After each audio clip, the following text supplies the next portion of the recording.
আসসালামু আলাইকুম বন্ধুরা, আশা করি আপনারা সবাই খুব ভালো আছেন।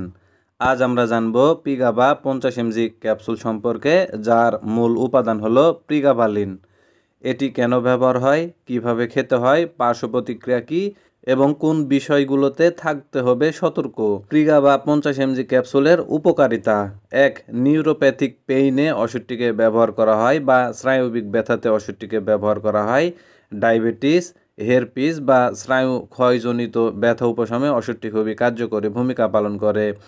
এপিলেপসি বা মৃগী রোগে ওষুধটিকে ব্যবহার করা হয়। অন্যান্য ওষুধের সাথে ব্যবহার করে খিঁচুনির হার কমাতে সাহায্য করে।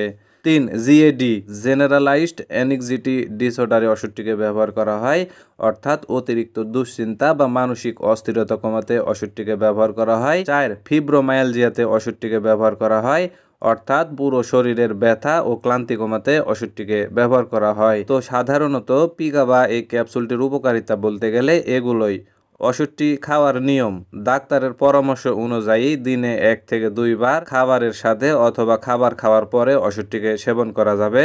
ওষুধটি নিয়মিত সময় মেনে খাওয়াটা গুরুত্বপূর্ণ। হঠাৎ বন্ধ না করে ধীরে ধীরে ডোজ কমিয়ে বন্ধ করতে হবে। ওষুধটির কিছু পার্শ্ব প্রতিক্রিয়া আছে, যেমন মাথা ঘোরা ভাব হতে পারে, তন্দ্রাচ্ছন্ন ভাব হতে পারে, ওজন বেড়ে যাওয়া ভাব হতে পারে, মুখ শুকিয়ে যাওয়া ভাব হতে পারে, মনোযোগের সমস্যা হতে পারে। গুরুত্বপূর্ণ কিছু পার্শ্ব প্রতিক্রিয়া আছে, যেমন শ্বাসকষ্ট, অতিরিক্ত বিষণ্ণতা বা আত্মহত্যা করার চিন্তা। এরকম সমস্যা হলে অবশ্যই চিকিৎসকের সাথে যোগাযোগ করতে হবে। ওষুধটির কিছু সতর্কতা আছে, যেমন গর্ভবতী বা স্তন্যদানকালী মায়েরা ওষুধটিকে খাওয়ার আগে অবশ্যই চিকিৎসকের পরামর্শ নেওয়া জরুরি। ড্রাইভিং বা ভারী যন্ত্রপাতি চালানোর সময় সাবধান থাকতে হবে এই ওষুধটি সেবন করলে, কারণ মাথা ঘোরা ভাব হতে পারে।